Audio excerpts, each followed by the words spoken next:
Hi guys! Isang masayang araw po sa inyong lahat mga kalahing Pinoy. Marcos Jr. nawawala! Nawawala po si Marcos Jr. Dahil marami po tayong mga kababayan na nagtatanong nasaan ang presidente? Buhay pa ba ang presidente?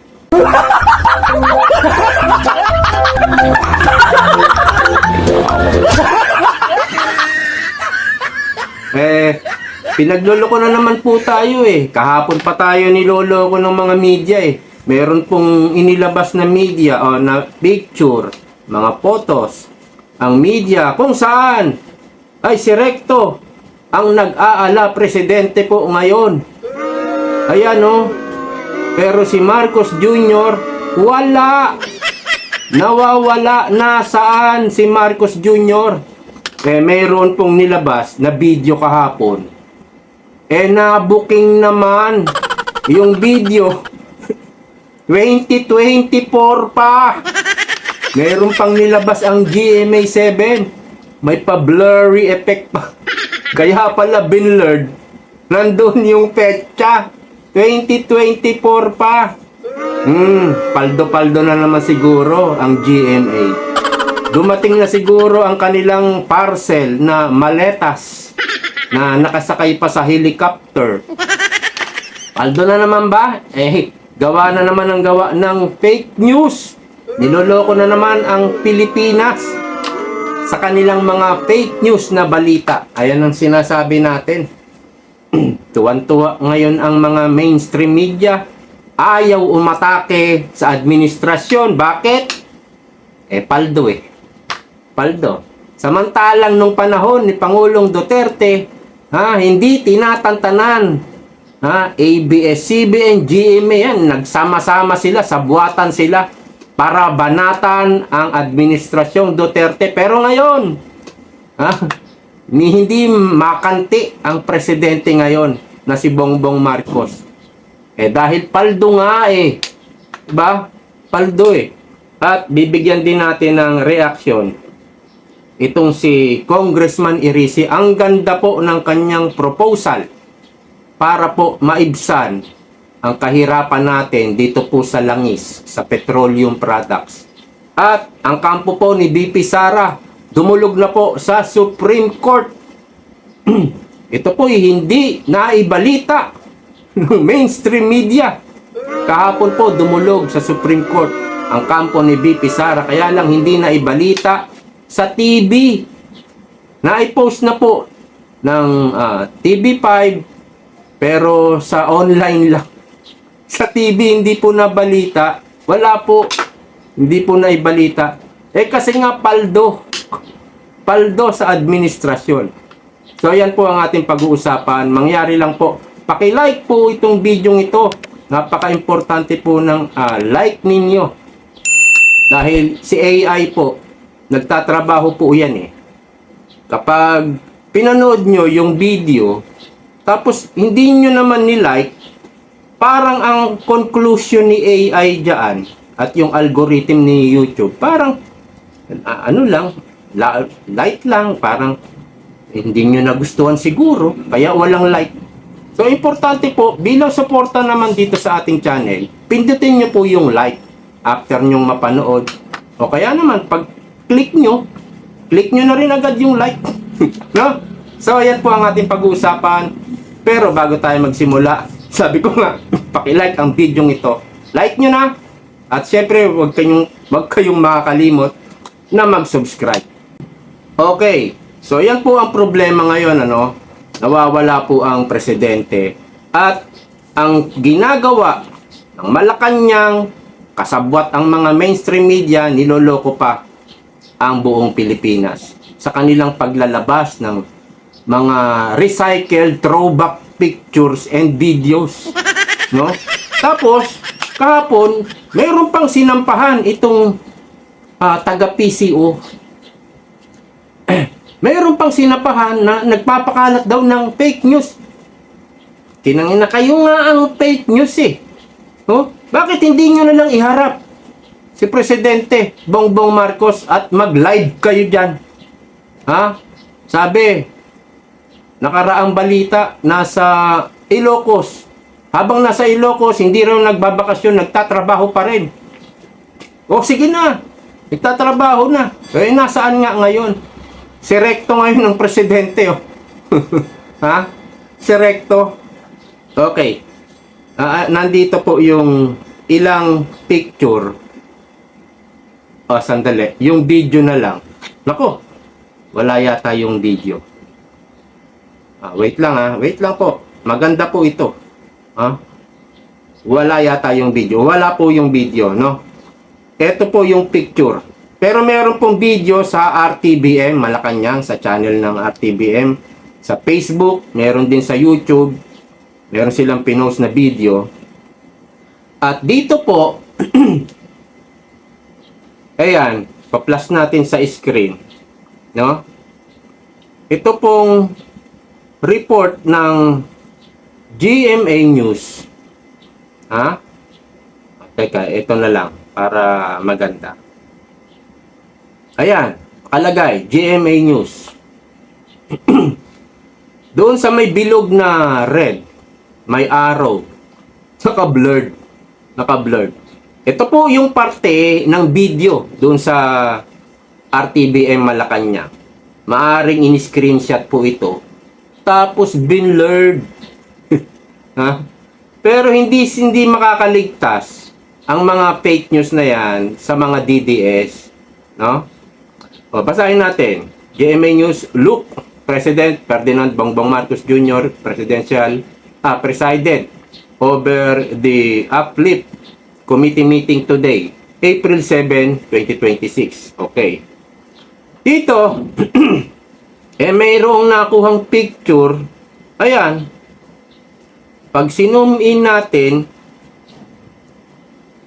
ayon sa date, Cabinet Meeting, April 15, 2024. Bulaga.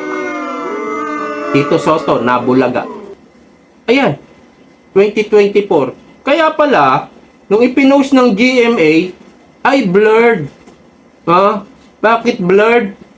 Ayaw makita yung kanilang fake news. Pero nakita pa rin ng mga DTS. Yan po ang problema. No?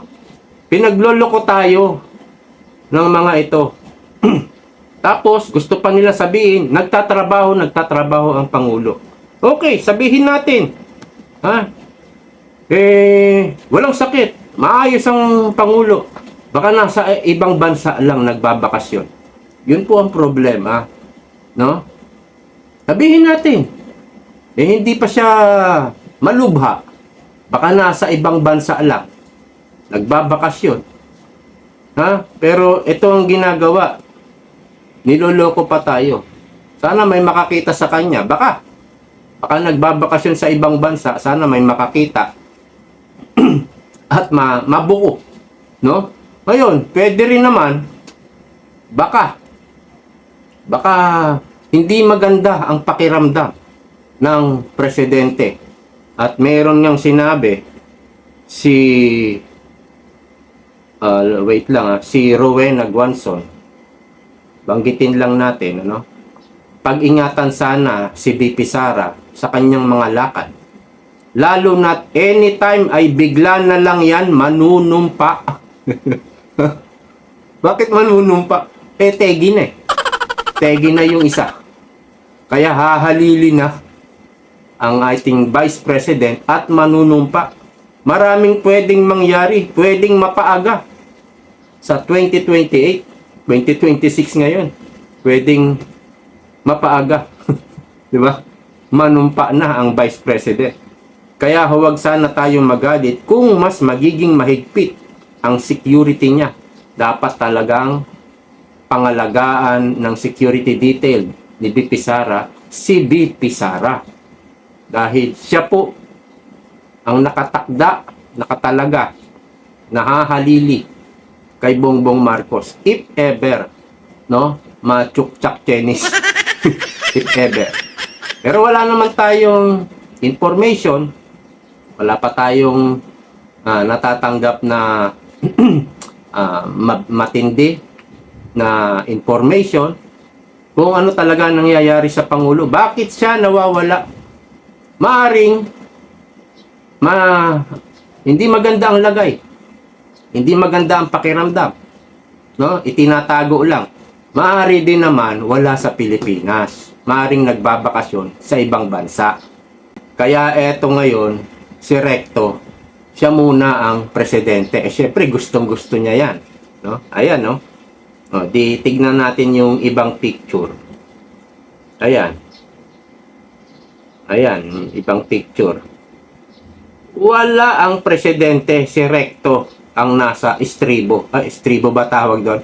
Yung, yung lamesa, yung nakaupo dito. Ano ba tawag dyan? Siya yung nakaupo sa pwesto ng presidente. Ayan pa may picture pa sa hagdanan, no? Okay, basahin nga natin yung report ng Bilyonaryo News Channel. Executive Secretary Ralph Recto, business groups, Recto assured stakeholders of sufficient fuel supply. Ito na naman. Meron daw fuel supply. Wala tayong problema sa fuel supply. Sabi nga ng mga taga Batanggenyo sa Batangas, panay-panay ang dating ng mga barko. Panay-panay na may kargang langis. Panay-panay po ang dating. Wala talaga tayong problema sa supply. Pwede na nga tayong umangkat sa Russia. Nakaangkat na tayo Sa China, may usapan na rin.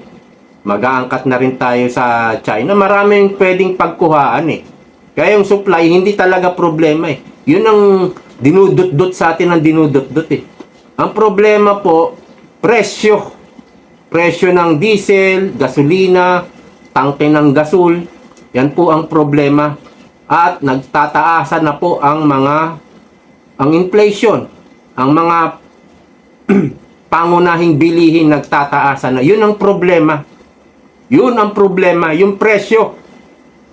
At humiling ang presidente ng agarang pagpasan ng batas tungkol sa excise tax. At naipasa na, ayaw na maipatupad. No? Nakaraan, sinabi ko na yan. Yung monopolya ng mga oligarko sa langis. Kasabwat ang gobyerno. Sinabi ko na yan. May computation na rin si Senator Marcoleta. 3 billion per day ang kinikita ng mga oligarko dyan.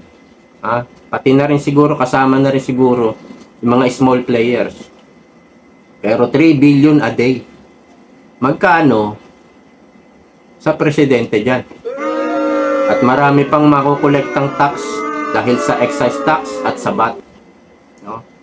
Yun ang problema natin, yung presyo. Ngayon, meron pong proposal si Congressman Irice. Ito, napakaganda po ng proposal niya. No?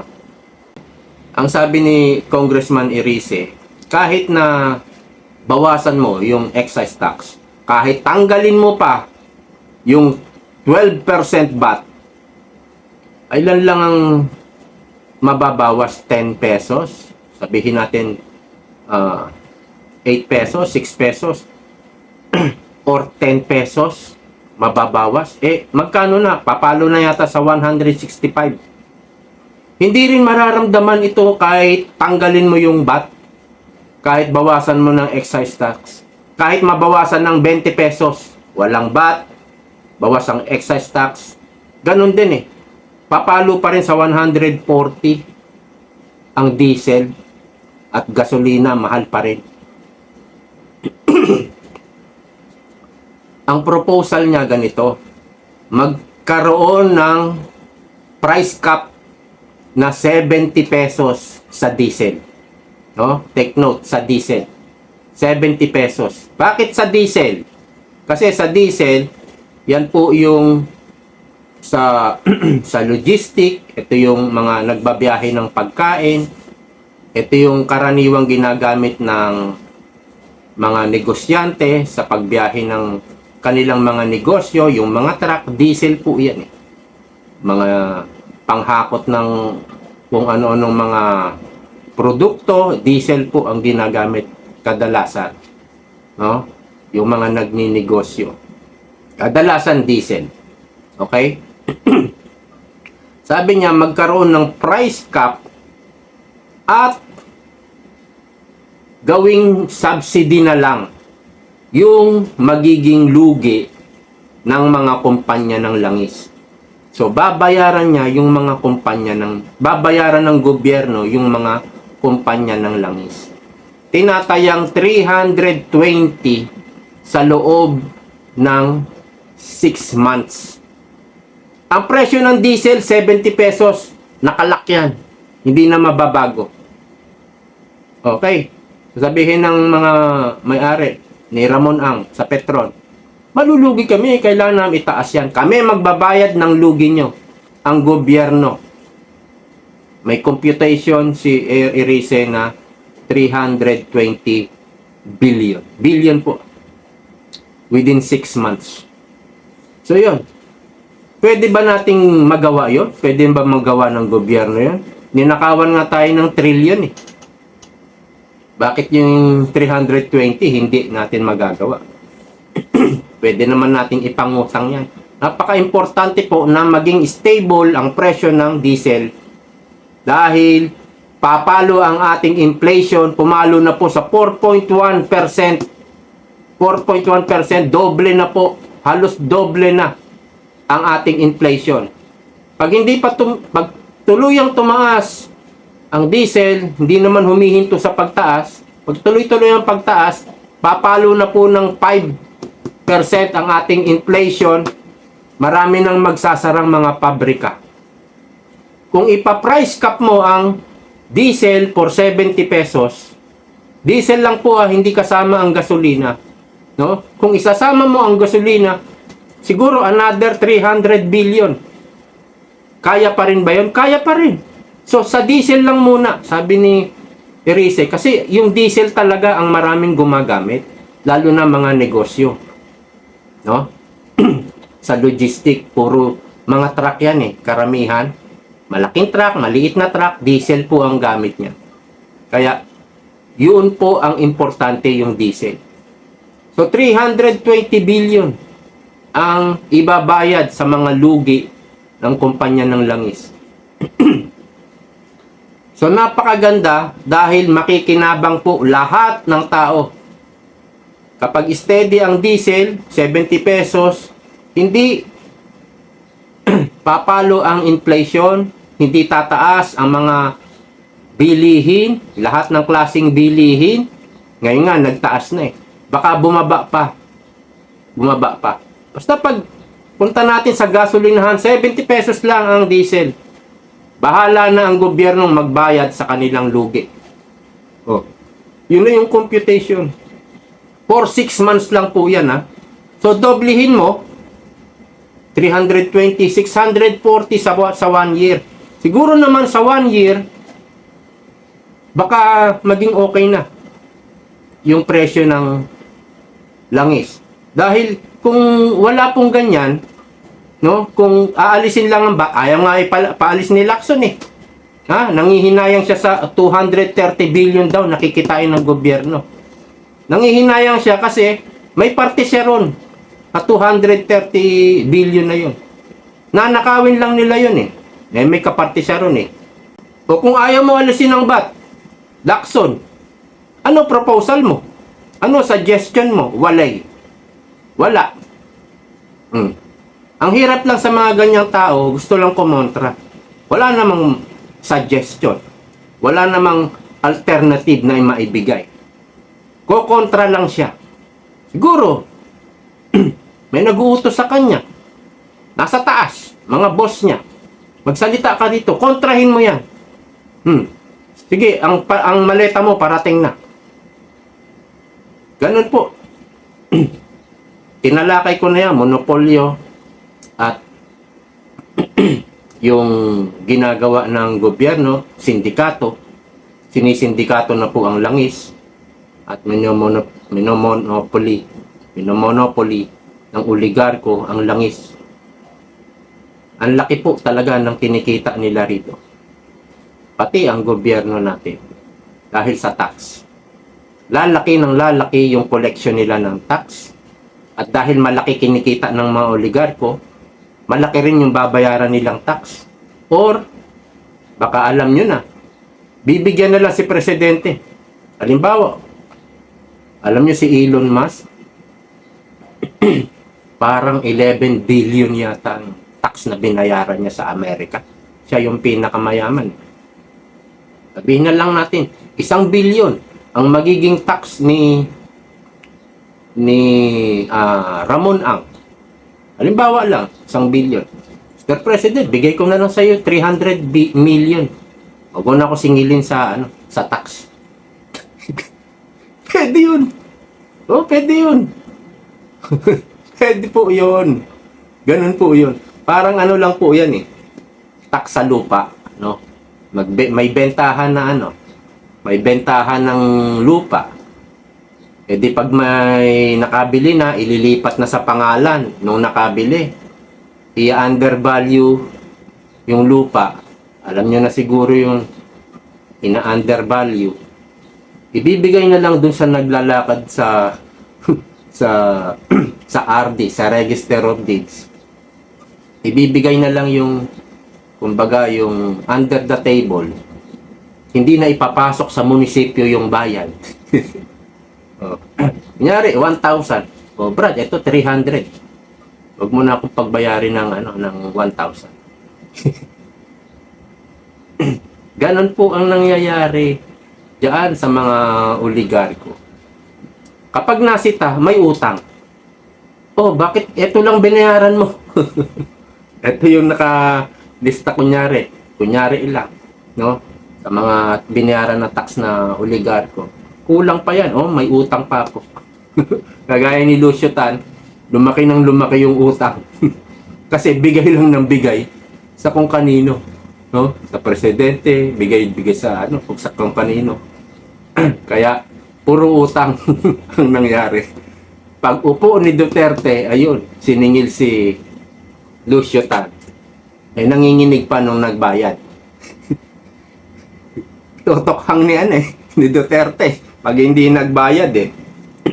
So napakaganda po ng proposal ni Kong Erice. Talagang makikinabang po ang lahat. Yung price cap sa diesel na 70 pesos. Hindi na po tataas yun.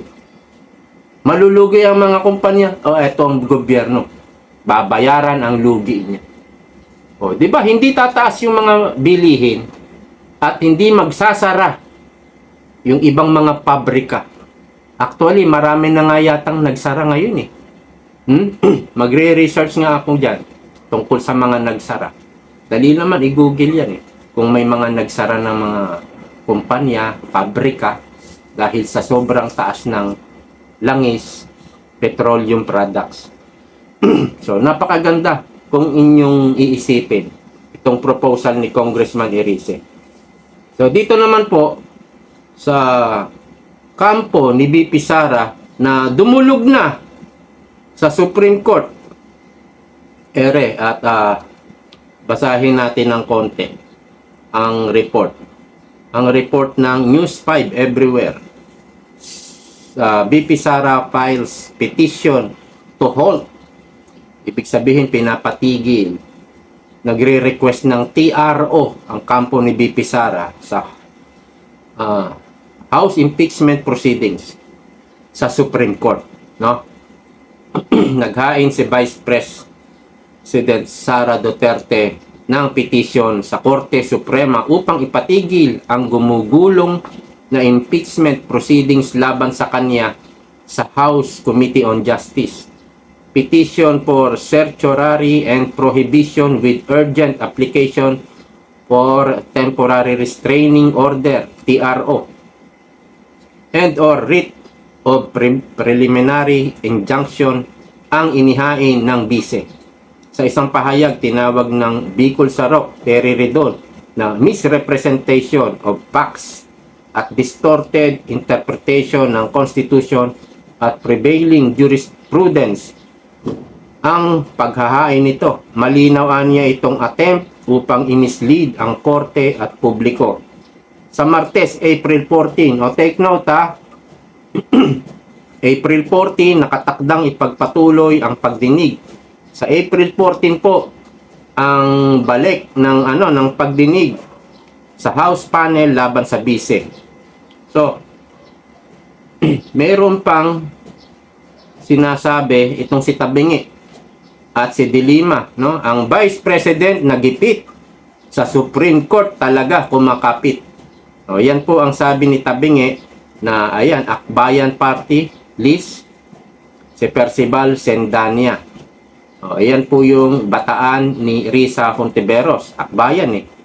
At ito naman ang sabi ni De Lima, akala siguro nila yung Supreme Court ay Sarah Court na pwede nila laging takbuhan. Oo naman, para pagtakpan ang kaduwagan at pagtakas sa pananagutan.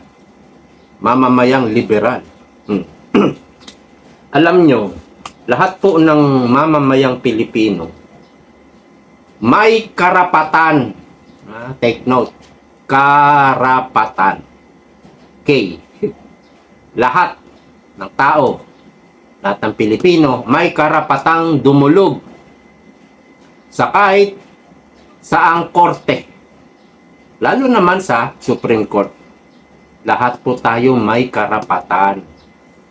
Kung nakikita natin na tayo ay inaabuso, kung nakikita natin na yung kalaban natin may paglabag na sa batas, pang-aabuso, ay pwede po tayong tumakbo sa Supreme Court. Pwede tayong humingi ng saklolo, reklamo sa kahit saang korte. Yan po ay karapatan. Kayong mga NPA, karapatan po yan ng Vice President. Kung meron talagang nakikita na paglabag sa batas, pag-abuso, mga kayabangan nyo, walang makakapigil, no? Hindi nyo yan pwedeng pigilan. Siyempre, dahil kayo ay mga galit sa aming Vice President, dahil ikaw, akbayan, no? May mga kasamahan kayong akbayan na may hawak na Armalite sa bundok, may video pa kayong pinapalabas, di ba? Tinataas nyo yung mga baril nyo. Akbayan, akbayan. Di ba? Mga NPA. Dahil alam nyo, kapag naupo si VP Sara, sinabi niya sa interview doon sa Vox Populi nila ng mga banateros, tatapusin niya kayo. Yung mga insurgency, NPA, rebellion, terrorist, tatapusin niya. Kaya takot na takot kayo eh, no? Dumulog lang sa Supreme Court, iyak na kayo agad eh. Di ba? May mga ganyan pa kayong nalalaman. Ang Vice President nagipit sa Supreme Court, kumakapit. Ang mga NPA natakot, umiiyak kay Vice President Sara. Eto si De Lima. Alam niya eh. Alam niya, yari ako dito pag naupo si Vice President. Alam niya eh. Na mayroong kang tinanggap na paper bag. Kasama ka eh sa mga na-delibera ng parcel. Alam mo sa sarili mo eh. Diba? Meron kang maleta eh. Alam mo, delikado ka kapag naupo si VP Sara. Kaya ganyan. Parang full force kayo eh, sa paglaban sa Vice President. Full force kayo na ma-impeach. Ang problema, ang nakikita ko, pinapatagal nila ang impeachment proceedings. Well, meron naman talaga silang 60 session days sa impeachment. Ilan na bang session? Nandoon sa Constitution. Parang 60. 60 ba? Check nyo na lang kung mali ako. Meron silang 60 session days. So, gagamitin siguro nila yan. Mga ilang buwan pa yan. No? Pero, ang nahahalata ko,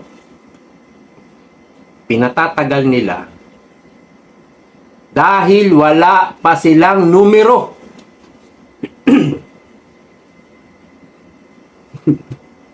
Yan lang po ang hinala ko. Kasi meron daw dalawa na umiikot-ikot, na nanliligaw sa mga congressman, dalawa. Isa doon, si Sandro Marcos. Meron pang isa. Dalawa na, ano Brad, pre? Ikaw ba boboto to impeach VP Sara? Pipirma ka ba sa impeachment ni VP Sara? Dalawa ang umiikot. At hindi pa nila makumpleto ang 106 votes. Hindi pa nila makumpleto. Pero sinasabi nila nakaraan, we have a number, we have a number. Pero hindi kami bias. Bakit mo sinasabing we have a number? Ibig sabihin, meron ng conclusion, nakapag-desisyon ka na ikaw ay bobotong yes to impeach VP Sara. Tapos hindi ka bias, sasabihin mo, ang lalakas gawin tayong mga tanga nito. Mga animal talaga eh. Nadulas ka na, tabay lulusot ka pa. O, di ba? Kinumpronta nga si sino ba yun? Yung isang bago ngayon, Zamora ba yun? Makinis naman yung mukha niya, okay naman siya, pero mayabang din, parang si Luis Troren. Attorney raw daw yun eh. Pero mayabang din. Although mas maganda siya kay Luis Tro. Pero mayabang din siya. At sinuplak na siya ni Karen Davila. Akala ko ba impartial? Akala ko ba hindi ka bias? Bakit sinabi mo na we have a number? Pag sinabi mo, meron na kaming numero, ready na to impeach VP Sara, tapos sasabihin mo hindi ka bias. Tapos lulusot pa na booking na sa kanyang mabahong bibig. Pero makinis yung mukha niya. Mabaho lang ang bibig dahil mayabang at sinungaling. No? Lulusot pa. So, yan po ang nakikita ko, mukhang wala pa silang number. Yung sinasabi nilang meron na silang numero, hindi po natin pinaniniwalaan. No? Okay. Dito po sa mamaya na to. Mamaya na pala ito. No? Okay na. Wala na po pala. Later siguro itong topic natin, tungkol po kay Pulong Duterte at kay Tuta Soto. Mamaya bablog po natin yan. Okay, hanggang dito na lang. See you po next time. Bye-bye!